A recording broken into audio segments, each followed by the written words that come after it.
Hey guys, I just want to give a quick disclaimer for this podcast. I have autoimmune diseases, and having autoimmune diseases means you have flare-ups, and one of those fun side effects is that sometimes my words sound slurred or I trip over my own words. And it's not something that I can really control, and sometimes I actually don't even realize I'm doing it. So I recorded this episode during a flare-up. And if some parts of it come off as a little bit slurred or slow or I trip over my words, I apologize. But then you're probably asking, why release it? Well, I believe in normalcy. I believe in routine. And I believe that, I'm not going to let an autoimmune disease or a flare-up stop me from doing something I do weekly. So just a quick heads up, if some parts of it do sound a little bit like I'm not really figuring out what I'm doing, I do apologize. But I hope you enjoy this week's episode, and on to the show. Hey guys, did you ever want to try something that is just distinctively Florida? Or what about the taste of Florida, like the true essence of Florida in a drink? Then you need to try black coral rum. It's like capturing the Sunshine State in a glass. But black coral rum just isn't any rum. It's not your average rum. It's actually a celebration of Florida's vibrant culture and history. So with each sip, you're going to be transported back to orange groves, swaying palm trees, and it's going to be as smooth as the sand beneath your feet, whether you're drinking the white rum, the spiced rum, or the black rum. But what really makes this rum special? That's the dedication of the locals who craft it. It's made by those who share a deep love of Florida and only use in Florida ingredients. So, if you're looking for something that is distinctly Florida, then look no further than black coral rum. Where do you find black coral rum, you ask? You're going to find it at their distillery in West Palm Beach. Their distillery is Steel Tie Spirits. Can't make it to West Palm? That's okay. Check out their website, steeltiespirits.com. And trust me, you're going to sip on this and you're going to think nothing but Florida.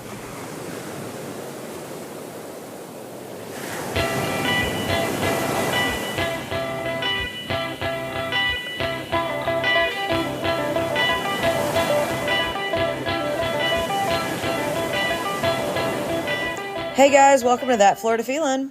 I hope everybody's had a good week. I hope everybody enjoyed St. Patrick's Day. If you're on spring break, I hope you're enjoying it. If you're in Florida, I hope it's warmer than the part I am in. It got cold again. But don't worry, it's going to rain and get warm again in the next 2 days. And we're going to be covered in pollen. So, yeah, this is going to be a fun summer. I just hope this isn't indicative of a really bad hurricane season. Thank you to everybody who has supported the podcast and checked out the social media pages. I really appreciate it. Thank you for all those reviews on Spotify. I also wanted to let you guys know that I am on Good Pods. It's a really cool platform. I'm actually on a couple of the top list. So I'm like in the top 10 in travel. So that's really cool. So thank you guys for getting me there.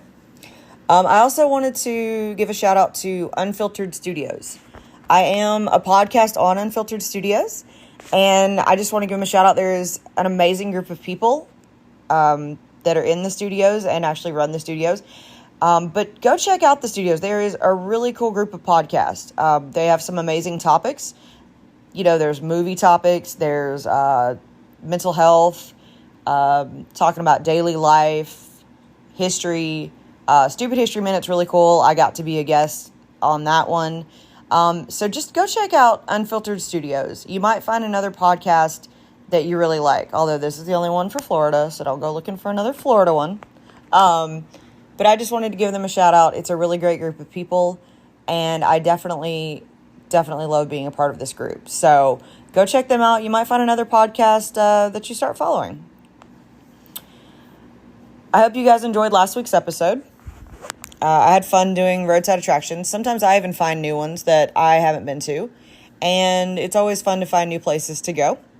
I think it's funny that we all kind of agree that jackfruit shouldn't be in a smoothie, milkshake, or slushie. Although, Tracy's right. I admit I have not tried jackfruit ripe. I will next time I go down to Robert is Here. But I'm still not going to put it into a smoothie or a milkshake or a slushie. That still just doesn't sound good to me. So today I want to talk about another really cool kind of place in Florida. I'm really on the outdoorsy kind of trend right now, especially because it's spring. Happy spring. And I really like to be outdoors right now. You know, it's that in-between weather where we're not freezing, although today is cold, and we're not sweating to death because we're not, the sun's armpit, although we're getting there. So today I want to talk to you about Apalachicola National Forest. The Apalachicola National Forest is actually the largest U.S. national forest in the state of Florida. And it encompasses about 1,000 square miles. So, this is a pretty big forest. And it's actually the only national forest located in the Florida Panhandle. And this national forest actually is really cool because it provides water and land-based outdoor activities in the Panhandle. And I'll tell you about those activities in a minute. Now, the Apalachicola National Forest contains two different wilderness areas. It contains Bradwell Bay Wilderness and Mud Swamp New River Wilderness. The forest also contains several special purpose areas, such as Camel Lake Recreation Area, Fort Gadsden Historical Site, Leon Sinks Geological Area, Silver Lake Recreation Area, Trout Pond Recreation Area, and Wright Lake Recreation Area. And this forest is actually so big that it is in 4 different counties. And I'm going to tell you the descending order. So the first is going to be the biggest and has the most of the forest, and then the last is going to have the least. So Liberty, Wakulla, Leon, and Franklin. So this is a pretty big forest. The forest headquarters are in Tallahassee, which is also the closest city really to the forest. It's also, I'm going to say this wrong, Tehachapi, I think that's how you say it.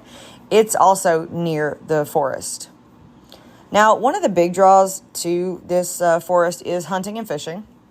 The hunting and fishing, though, are monitored and governed by the FWC, so the Florida Fish and Wildlife Conservation. And it actually allows a couple different areas of hunting. You can do dog hunting, still hunting, and of course there is private property. They do have a modern gun season for large game, and that starts Thanksgiving weekend and actually ends in January. So it's a pretty moderate season running all the way through December. They also have a really cool area. The Apalachicola National Forest also manages the Chipola Experimental Forest in Calhoun County. And the FWC also runs that, but that's strictly for youth hunting. So it's really cool that they give different groups different opportunities. Now, the National Forest is in the southeastern conifer forest ecoregion. So you're basically talking about dry sandy soil, because it is Florida, and it has longleaf pine sandhills and East Gulf coastal plain near coast pine flatwoods.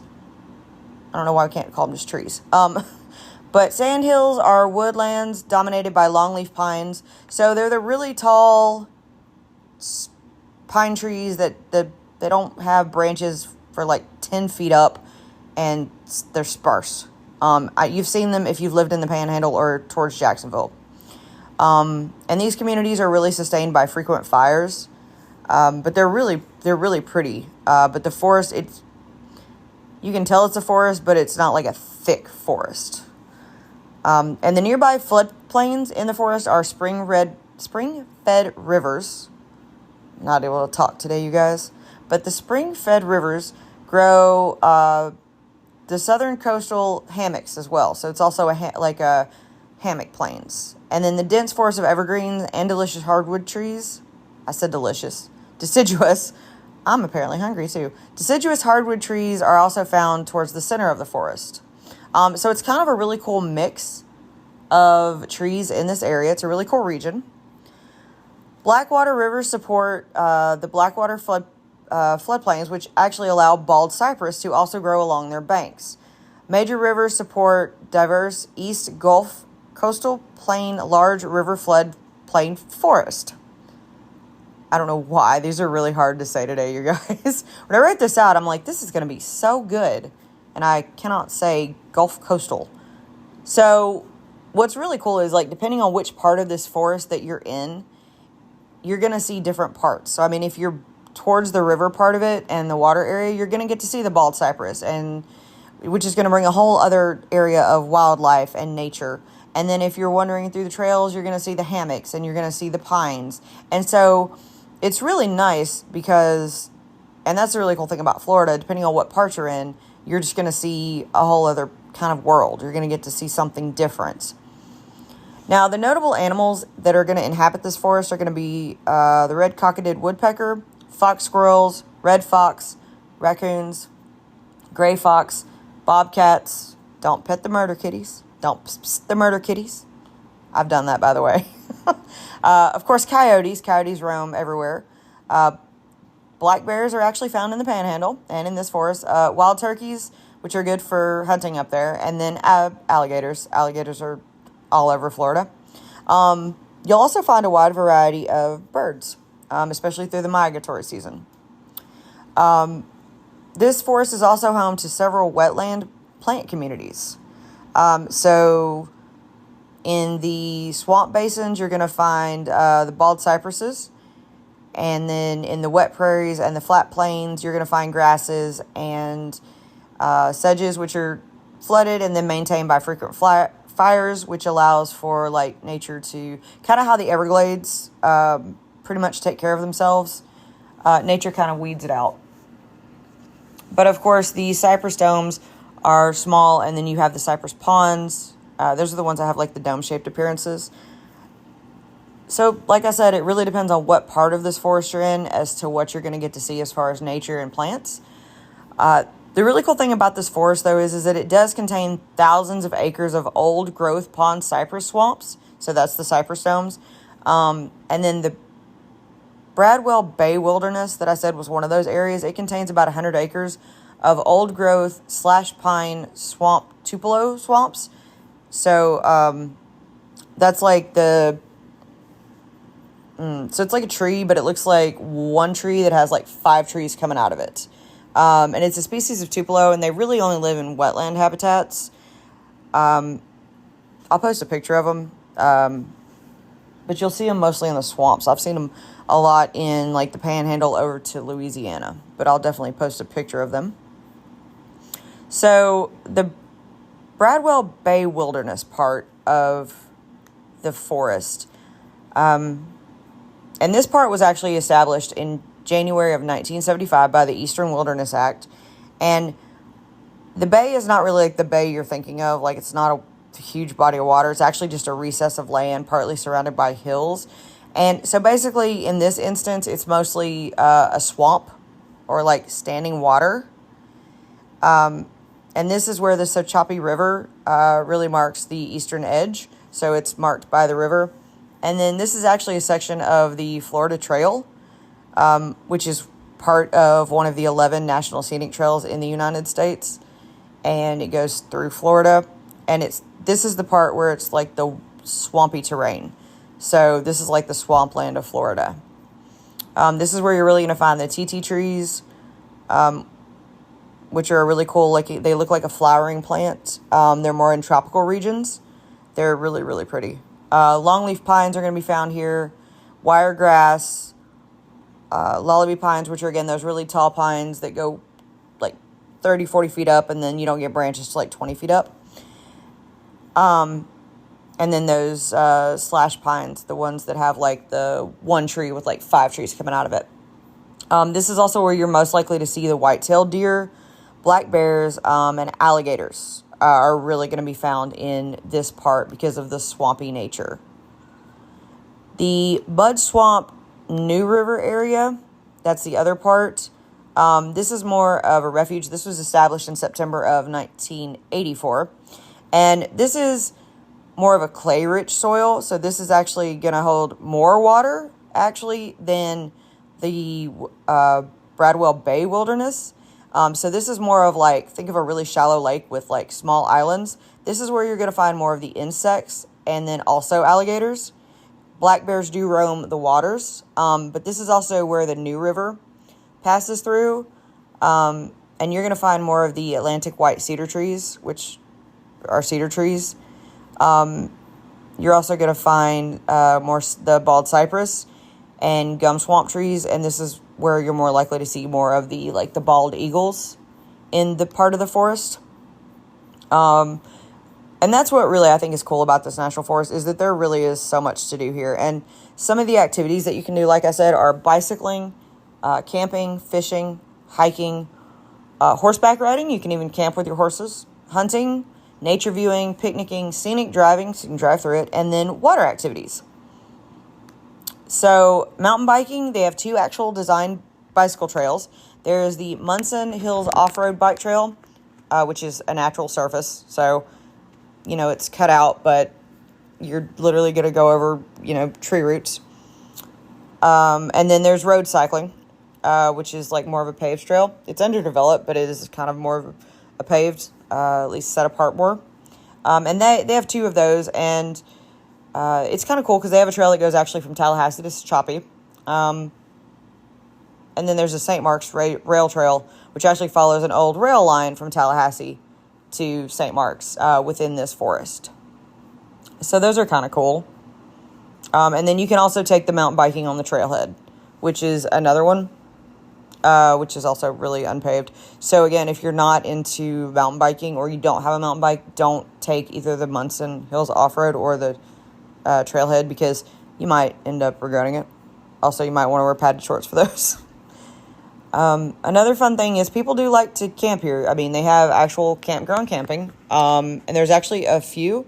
You can camp at the Camel Lake Recreation Area. There's Max Landing, which is kind of like an open area. It's you can access the river by boat, or there's even a hunting camp during general gun season. So, but it's more of like no RVs. I mean, this is like tents.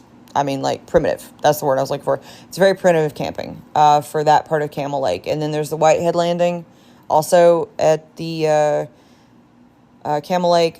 This one is also pretty primitive. There's also a boat ramp. But the boat ramp's kind of usually underwater here, so they don't recommend using this one. This is more like canoe and kayak, kind of accessible. This one has picnic tables, grills, and fire rings. There's no showers, no hookups. A little less primitive than the other one at Camel Lake, but still primitive. You can also camp at Porter Lake. Again, another primitive one. This is also along the Florida National Scenic Trail. So if you're on the Florida National Scenic Trail, this is one place that you can stop and primitive camp. That would be Porter Lake. And then there's Wright Lake, where you can primitive camp. This is for campground camping. And this is actually on the lakefront, so it's probably got kind of a cool, better view. You can also swim here.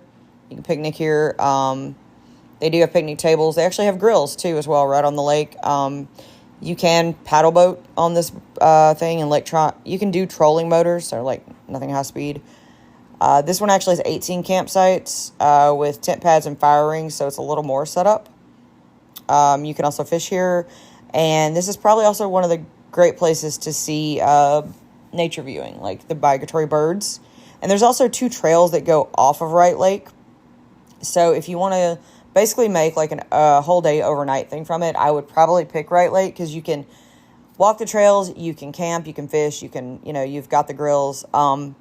But this one is more seasonal. This one is open from October 1st to May 31st. And you have to make reservations. But if I was going to primitive camp in the forest, I would probably pick Wright Lake. Now, if you want to RV camp, they do that. They're not going to discriminate. At Mac Landing, they do have a whole separate site for, RV camping. They don't have hookups, though, for it. Basically just pull it in, back it up, and you're there for the night. They also have a separate section at Wright Lake as well, for RVs. Same thing. No real things. But like I said, for the Wright Lake one, there is a bathhouse. They do have a dump station at least. So, primitive or RV, Wright Lake is probably still the way you want to go. I'm just saying, if it was me. And then they have dispersed camping, which they have a bunch of spots where you can really stop all along. And this is really just primitive camping. First come, first serve. You don't have to make a reservation. Stop as you are on the trail. If you've ever been on a trail and you have to stop and camp, you understand that. So, know where you are. Don't get lost anywhere in the forest. Fishing is also another huge draw in the forest. There's plenty of places to actually fish. You can fish along the river and streams. They do have a couple places that they recommend that's better than others. Also, a couple places that are better than others as far as if you're going to camp there as well. The Camel Lake Recreation Area is one that they actually do recommend for fishing. But the Camel Lake Recreation Area is really cool on its own. You can do paddle boats, again, electronic motors, again, camping, you can camp, picnicking, and there's actually a sandy beach for swimming. You can fish away from the people, and there is a place to park. So that is why this area is probably more popular than the others, especially in the forest. There's the Cliff Lake Hunt Camp, which is another place that you can fish off of, but it also is used for hunting. So it's kind of first come, first serve. You can camp, fish, or hunt there. Just, don't be surprised if you could walk up and you're not the first one there. Porter Lake is actually one of the bigger places to fish. It is, again, along the scenic trail. It is also another place that you can camp. So again, if you're doing the whole trail thing and you're roughing it, another great place to stop. If you are hiking, there's actually some really cool day hiking places. There's actually a lot of different trails. There's trails through the Bradwell Bay Wilderness. There is the Camel Lake Trail off of the Camel Lake Recreation Area. There is the Wright Lake Loop Trail. There is also the Silver Lake Recreation Area and the Silver Lake Trail. The Silver Lake Recreation Area is actually probably this is the largest recreational area in the National Forest. There is a 250-foot white sand beach. There is 45 picnic tables. Each picnic table has its own grill. It is right out. This is the closest to Tallahassee. You can use like a kayak or a canoe, anything non-motorized on this lake. People like to fish here. You're most likely to catch largemouth bass, brim, or catfish here. This is also a really scenic area, as Hammock Forest really sits right on the edge of this lake.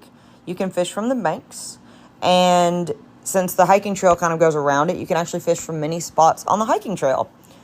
This is also one of the best spots for bird watching. So the Silver Lake Recreation Area is probably, if you're just wanting to go for the day, this is probably the spot you're going to want to go to in this national forest. And if you really want to see birds or nature, this is where you want to go, because from this spot you can see bald eagles or songbirds. You're more likely to also see turkeys running around. You can see turtles, bears, armadillos, of course, alligators, don't be surprised. So this is kind of cool. And then the actual trail itself is only a 1 mile loop, and it just circles the lake. You do have to pay to park here. It's $5. So this is why this one is so popular. They also do have bathrooms. Somebody does live at the site year round to take care of it. There is a boat ramp, there is drinking water, and there is a bathhouse with showers. So that's why that one is probably the most popular and fills up the fastest. But it's also, kind of the best for just kind of a day adventure. You can also find a couple different other day hiking trails. And they have them on their website. You can print out maps, or you can pick up maps at the actual station in Tallahassee. Now, if you're backpacking, there's actually, a couple different places you can start from. There's a couple different landings. Hickory Landing is one. It has a 10-site campground among the cypress stands, and it's on the bank of the Owl Creek. It's easy access also to the Apalachicola River. And it actually accesses the Wright Lake Trail. I don't know why I can say that. It's a 4.6 mile loop if you want to do a little more than just day walking. That's a good place to start. They also have the Trail of Lakes, which is in the Bradwell Bay area. And it's a 9-mile loop. So it's going to start and end at Camel Lake. But it's got hills, bogs, swamp. This is also part of the Florida National Scenic Trail. And it does go through the Camel Lake Recreation Area. If you do want to start this one, best to park at the Camel Lake Recreation Area. It's $5. The closest town for that one is going to be Bristol. There is also a office for the actual National Forest in Bristol as well. But if you're feeling adventurous and you want to do a 9-mile hike, I would probably pick the Trail of Lakes because it's actually really cool. And then there's the Clear Lake Wilderness Study Area. And the Clear Lake Wilderness Study Area is really cool because this was designated by Congress in the Florida Wilderness Act of 1983. And this is kind of like the future of wilderness. The Wilderness Study Area is kind of the same characteristics as a designated wilderness area, but not the same determination yet.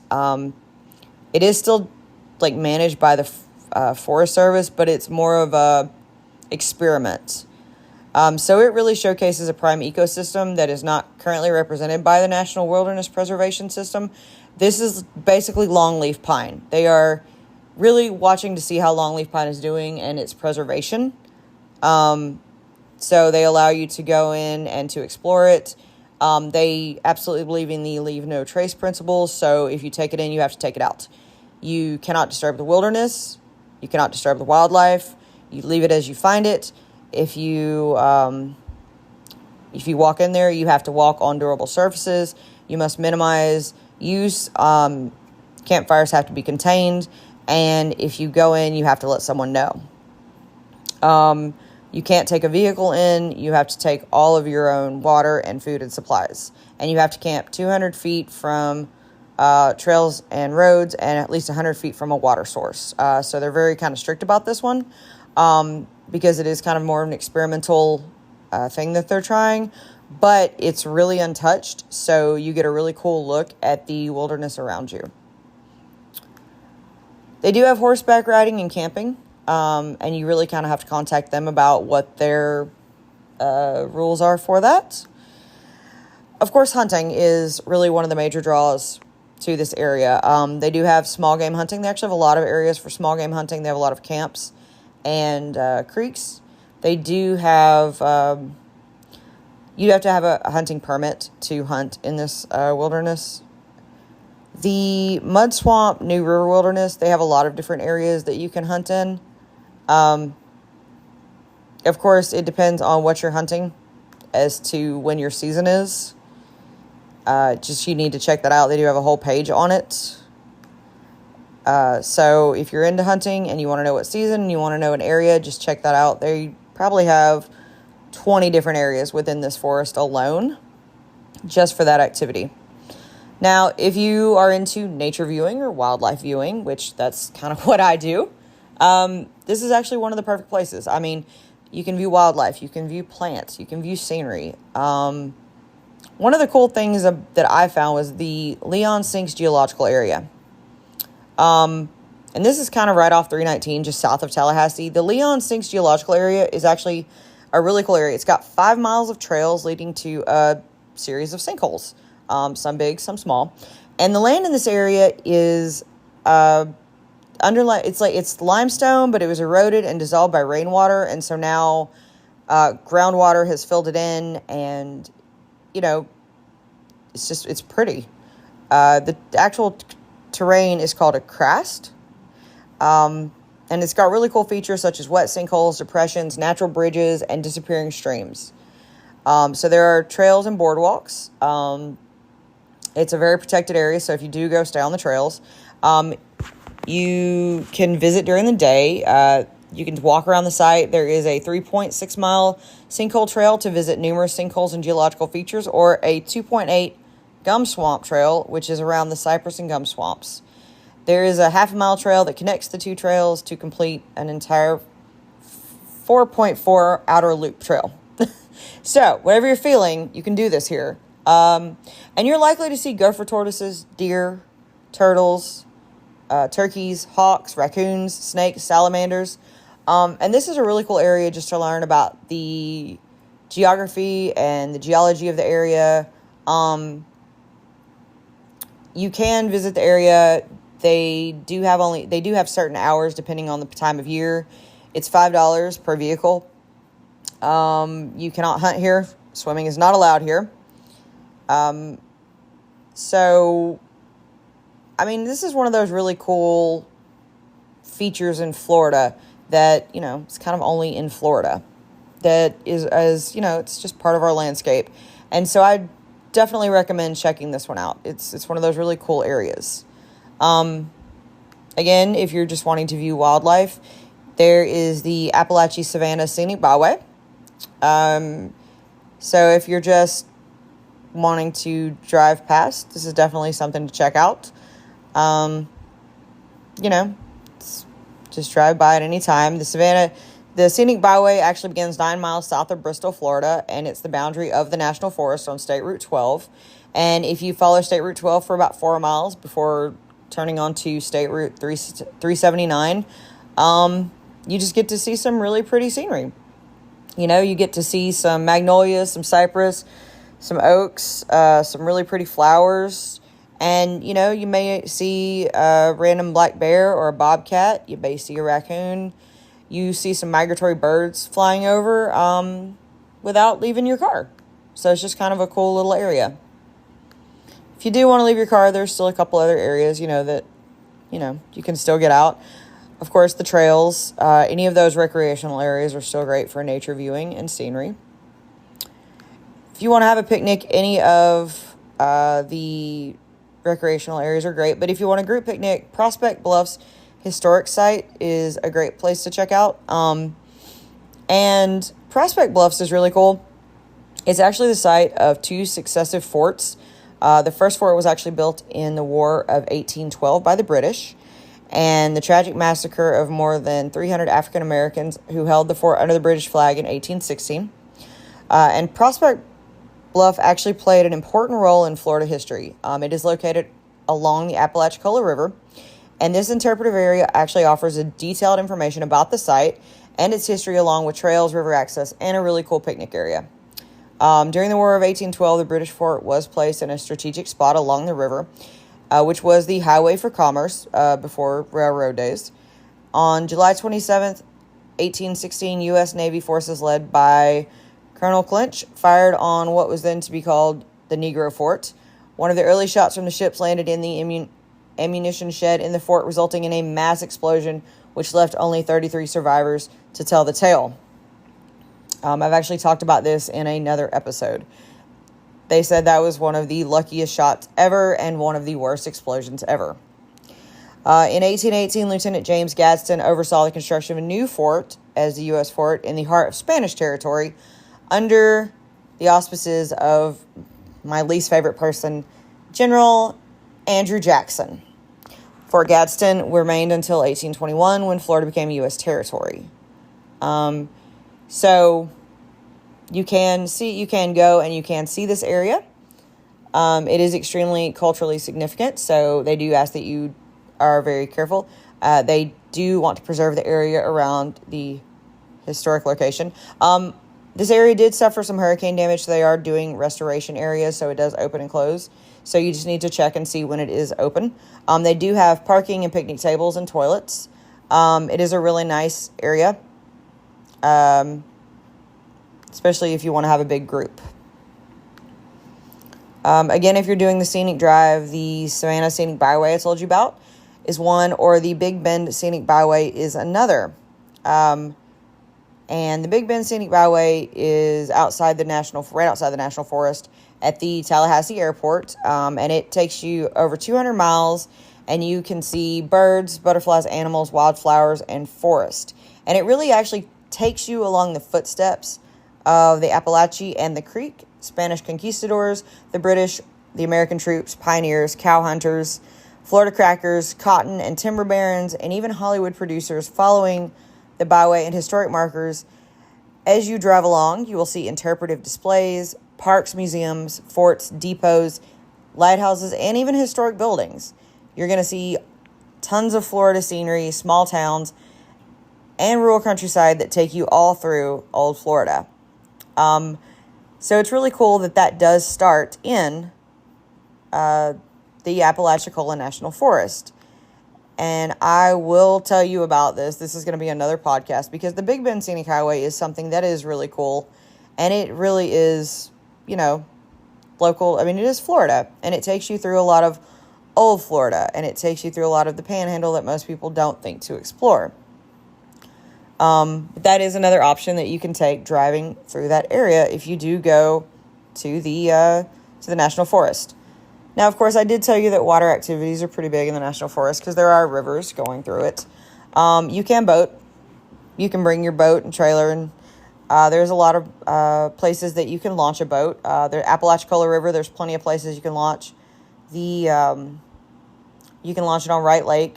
There's the Apalachicola River. That's got another place that has plenty of landings. There's also a bunch of places where you can only kayak and canoe, as they are trying to preserve. Again, the Apalachicola River, the Bradwell Bay Wilderness, the Clear Lake Wilderness Study Area.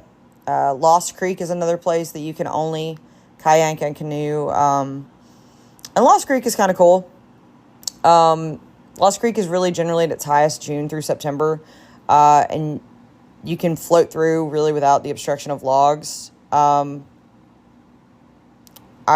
would say probably a stand-up paddleboard or a kayak is the best way to take this one. But you can see some really cool, diverse scenery if you do take the Lost Creek, hence the name, because it's kind of a cool one. But it is, you have to work at it, especially if it's in the low season. So, but it's one of those, if you do take it, you enjoy it. And of course, you can go swimming. You can either go swimming at Silver Lake Recreation Area or Wright Lake.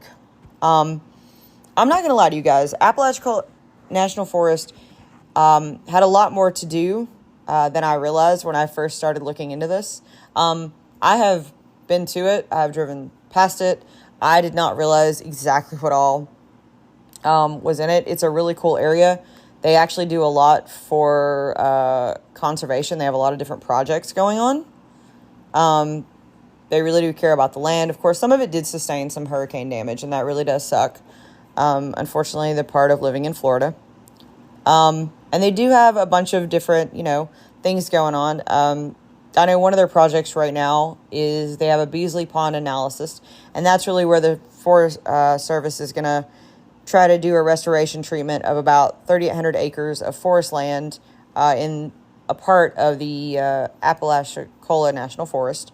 And that's really to try to preserve it and to make sure that, the habitat isn't lost for both either the plants, the wildlife, or, nature itself, which is really cool, that they are trying to keep this diverse ecosystem in Florida and that they are protecting it. They do also, you can also go there for volunteering.